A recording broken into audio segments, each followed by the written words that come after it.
Hey everybody, it's Nick here. This is the third and final installment of my ride on the 2022 Indian Super Chief Limited. The Super Chief Limited is a 116 cubic inch or 1890 cc air-cooled V-twin Thunderstroke engine. It puts out 120 foot-pounds of torque or 162 newton meters and 79 brake horsepower. It's got a 4-gallon or 15-liter fuel capacity. It's got a 26.2 or a 665 millimeter seat height. 46 millimeter telescoping forks at the front with 5.2 inches or 132 millimeters of travel. It's got dual externally mounted shocks with adjustable preload at the back with 3 inches or 75 millimeters of travel. It runs on 16-inch spoked wheels front and back. It's got a single 300 millimeter semi-floating rotor with a 4-piston caliper at the front for brakes and a single 300 millimeter floating rotor 2-piston caliper at the rear. In this video, I come to grips with the compounding compromises and misguided decisions that Indian has made on the new Chief and lament how I squandered the lovely roads of the New Forest on an inadequate motorcycle.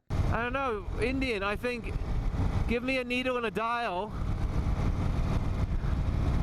give me a dual disc, give me some better vibration dampening, and drop the price by $7 grand. Well, I can't even move in this seat. That's weird. I'm glued to this seat. As a design exercise, they met the remit. If you want an old school feeling motorcycle, big displacement V-twin, they met the remit. If you want it in a tubular frame, oh man, I just tried to shift in the seat and I just sent the bike sailing. I can't move in this seat. I don't know what the material of this seat is, but it must be Velcro because I'm stuck to this seat. That's very odd. So it works on the highway. Let me see if I can get into the New Forest and see if it's nice. I really wish I could adjust myself in the seat, but every time I do, I send the bike, I feel like I'm gonna down it. Ooh, it's drinking fuel. It's drinking fuel. I was over half a tank when I started. I haven't been riding very long, and I'm now under half a tank. Probably coming up to a quarter of a tank. Alright, let's see. Here we go, a little cattle grade action. Welcome to the New Forest.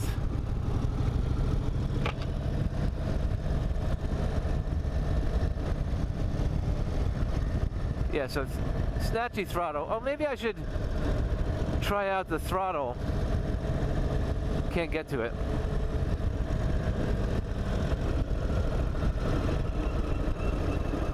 Horsies. Horsies in the middle of the road. So touring. I come off the throttle and I roll on the throttle. Okay. Huh. Not as noticeable as I was told it would be in terms of how tame it is. Yeah, the throttle is not as snatchy.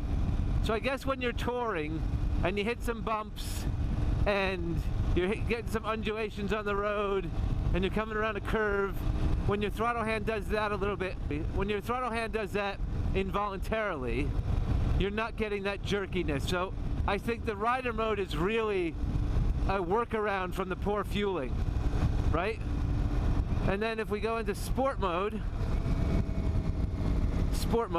off the throttle, holy shit. And that's just, that's like a bucking bronco. Look at that. That's no.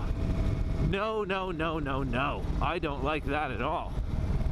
That's very untamed and very jerky. So I'm on a bumpy road here, and I don't know if you can see it, but my forks are, I'm trying to keep my wrist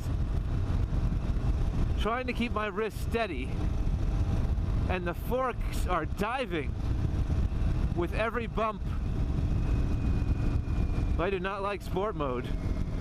So yeah, sport mode reminds me of the throttle response on the FTR.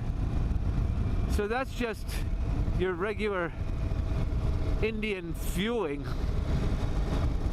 Yeah, and standard is just jerky, like the Scout. There's no There's no rider modes on the Scout, and the standard mode is just like the Scout. It's just a bit jerky, fueling's a bit poor. So the touring mode is really their workaround for their poor fueling. That's a bit disappointing. This is one of the best roads through the New Forest. It's kind of windy road, and I'm feeling underwhelmed on it. I feel like if I go faster, well, not only will I be exceeding the speed limit, but if I go faster, I feel like the bike will be getting ahead of me. You see those videos of those old men on the cruiser coming around a turn and hitting their floorboards and doing a low side slide on it. And I can see a lot of these are going to end up on their side, where the Scout would just soak those up. I think the Scout's the better Indian. Half the price. Huh, I said the weight was low, but whew. There's a tipping point that's a lot higher. Right about there, you start feeling the weight. Right in your crotch, like you're kind of struggling to. This is heavy. Right there. I thought it would be a lot lower. The Chiefs that were sold when Coca-Cola owned Indian back in the late 90s, early 2000s, you could lay the Chief down on its side, pick it back up with 2 fingers.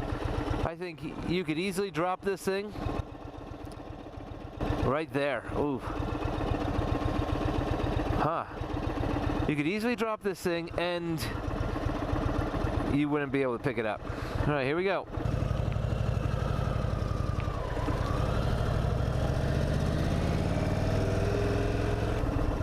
All right, so the sat nav sucks.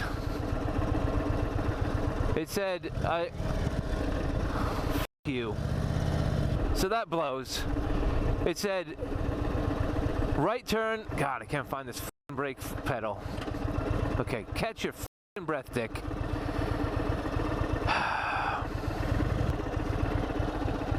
I do not like the sound of this bike. I do not like the feel of this bike. I'm gonna get killed here. I knew a right turn was coming up. I looked at the sat nav. It said I had about 500 feet to go. And then it said I missed it. So that was my turn, and it let me sail right by it. These kind of minimalist sat navs, there's one called a Beeline, and everyone's, oh, it'll tell you where to turn, and it's really good. It's just pointing an arrow, and there's no map, and it speaks to your phone, and all this bullshit. And if you get outside of London, it doesn't know where the fuck you are. After Beeline came out, Triumph tried to put a sat nav into their TFT display. Indian obviously has put one in their TFT display. I think Royal Enfield has put a Beeline style one in their TFT display. We're all hanging off where the Compies used to be. So it says I'm 100 feet from my turn. And it jumped down from 240 feet to 100 feet. Now I'm at 18 feet from my turn. So obviously the software is catching up with me. I can't trust the countdown of distance from when I need to maneuver. I did like that it gave me 2 options. It looked like it gave me a highway route and a twisty route, or a local route.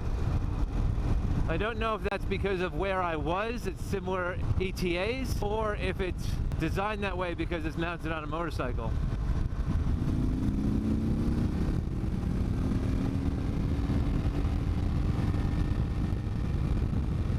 My mirrors, it's like I'm on the Royal Enfield but can go fast. I don't know if you can see the mirrors, but they're goddamn high-speed sex toys.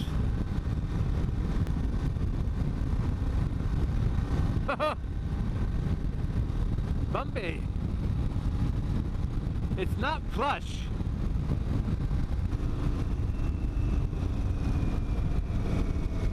Don't.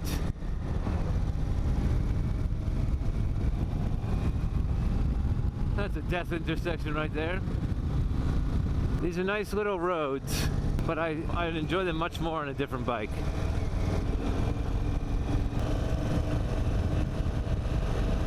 Oh my God, I'm gonna change the fueling on this. Nope, I gotta go to here, here, here. I wish I could do that easier. And here, and here, and here.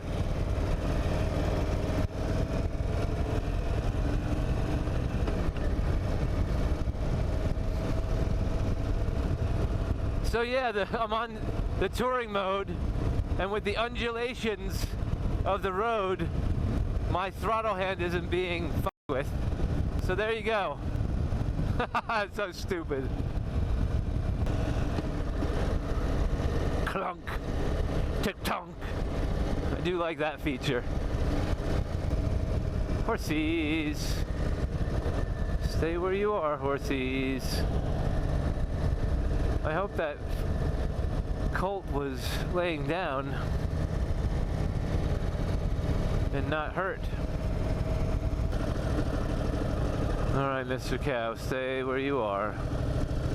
Oh, Mrs. Cow, sorry.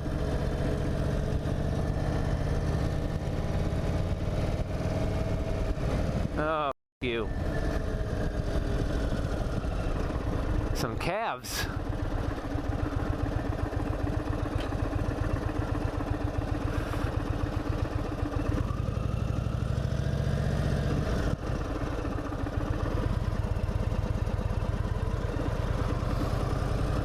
It's a whole herd.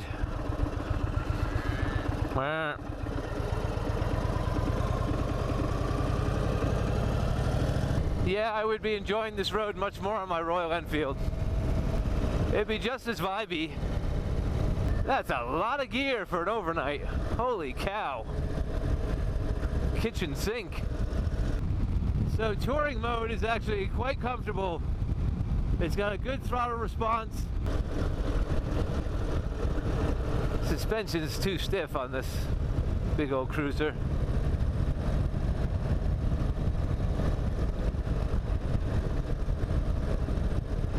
The transmission is lovely. It's precise, clicks into gear. I'm less bored than I was, but I think it has a lot to do with the roads as opposed to the bike. Oh, look at that Jag. Look at that Jag. Well, that's interesting. I'm very pleased to say that I got off the bike to see about a quick snack that turned out to be a bit of a failure. And when I turned the bike back on, I started moving and I was like, oh crap, I think I'm gonna have to search for the postcode again and then put it back in. But when I turned the bike back in, turned navigation back on, it resumed the navigation. It stayed in touring mode for me. So that tamer throttle response was memorialized even though I turned the bike off, spent some time off the bike, and came back to it. So those are nice little software features that, I don't know if it makes up for the fact that there's a lag in the navigation, but they're nice little features because I hate to turn off the bike and then have to reset things. Oh my God. That was a very confusing fork in the road right there.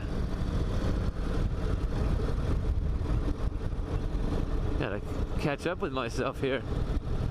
Most of the time when I'm test riding a bike, I'll get off the bike, take a little break, and when I get back on the bike, I will have a bit of muscle memory. I'll have learned something and my body will have processed it, and I'll start applying those lessons that I've learned about the bike and learned about the idiosyncrasies and learned about the positive qualities and the negative qualities, and I'll start to be a bit more fluid on it, and I'll start to feel a bit more comfortable on it, and I'll backtrack a bit on my initial bad impressions, and I'll reinforce some of the good impressions, and then I'll be won over if there is to be any winning over. There's some bikes that just are miserable from the off. I can't, but trying to adjust in my seat. leads me to my point. This is not one of those bikes where I'm being won over after the break. I feel a bit hesitant around the turns. The slow speeds, it feels kind of empty and weak. The high speeds are too vibey and turbulent. I'm still having issue with where to look on this windscreen. There's too much to forgive on this bike, and it's not a terrible bike. It's not terrible, but there's so much more to be had for so much less in other bikes. This road is being squandered on this bike.